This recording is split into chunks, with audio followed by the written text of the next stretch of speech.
So, today we're going to dive into a set of teachings that over 1400 years ago laid out a blueprint for what a truly just and compassionate society could look like. We're going to break down the core principles taught by Prophet Muhammad, peace be upon him, and you'll see they're all framed around one central, powerful idea: mercy. So, what did this blueprint for a merciful society actually look like? Let's get into it. This one verse from the Quran, it's really the key to understanding everything else. And the most important part of that sentence is the phrase, the worlds. This wasn't a message for just one tribe or one nation, but for all of humanity, for everyone. That single idea of universal mercy becomes the foundation for an entirely new way of thinking about society and our place in it. And it all starts with one core belief. You see, to build this new kind of society, the first step wasn't a law or a new rule. It was a radical shift in perspective. It started by completely redefining humanity's relationship with God, which in turn would totally redefine humanity's relationship with itself. At the absolute bedrock of Islam is this concept called Tawhid. It's the belief that there's only one, single, indivisible creator of everyone and everything. Now, this wasn't just some abstract theological point. It was a direct challenge to the world they lived in, a world of idolatry where different tribes worshiped different gods, which just reinforced all their divisions and hierarchies. And this one idea, it sparked a social revolution. The logic is actually incredibly simple but profound.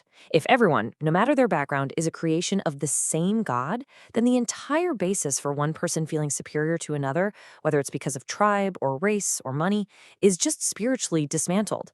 It creates a brand new baseline: universal spiritual equality. Okay, so if spiritual equality is the foundation, what does the actual building look like? How did this big idea get translated into a practical blueprint for justice and dignity in the real world? In his final sermon, the prophet made this incredibly powerful statement. I mean, think about it. It's a direct shot at the two most common forms of prejudice: racism and nationalism.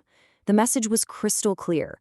Your worth in the eyes of God doesn't come from your skin color or where you were born. It comes from your character, your righteousness, your piety.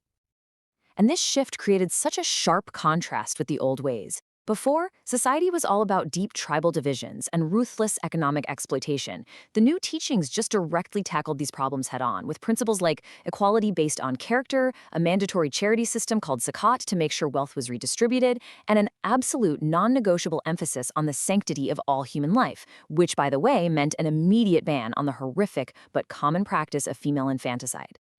And this wasn't just about nice ideas. It translated into concrete legal rights for the most marginalized people.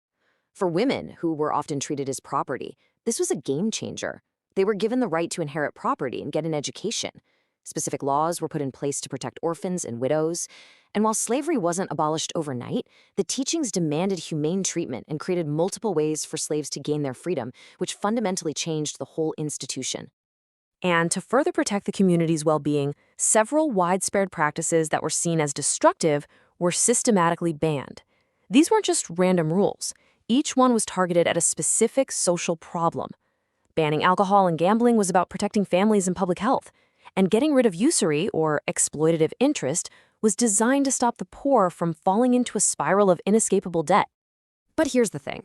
You can have the best laws in the world, but laws alone don't create a just society. Just people do. And that's why the next pillar of this blueprint shifts the focus away from society as a whole and zooms in on the character of each and every person within it. This is basically the prophet's personal mission statement in his own words. It wasn't just about delivering laws. It was about cultivating virtue.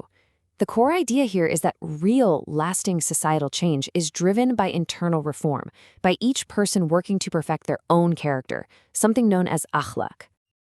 So, of course, you have foundational virtues like truthfulness and patience, but the teachings went even further. What was really revolutionary for the time was this heavy emphasis on forgiveness, even for your enemies, and a deep, genuine compassion for all living things. Heck, even physical cleanliness was elevated to a spiritual act, described as being half of your faith. And here's another huge piece of the puzzle for individual development: education. In a time people often call the age of ignorance, this teaching made the search for knowledge a sacred duty for everyone, men and women alike. This single idea unlocked so much intellectual potential and really laid the groundwork for what would become the Islamic Golden Age. So we've got the spiritual foundation, we've got the social structure, and we've got the individuals who live inside it. Let's pull all these threads together now and see how they form one single coherent system. When you step back, you see it's a truly holistic system. It all starts with that core belief in one God, which establishes the equality of all people. That principle then shapes the social laws, which are designed to ensure justice for everyone. And the whole system is held up by individuals who are taught day in and day out to cultivate a character of mercy, truthfulness, and compassion. You see, each part just reinforces the others. And all of this leaves us with a final, big question to think about. In a world that's still struggling so much with racism, with economic inequality, and with social division, what can we learn from this ancient blueprint? How might these core principles of mercy, universal justice, and human dignity apply to the really complex challenges that we're all facing today? It's definitely something worth reflecting on.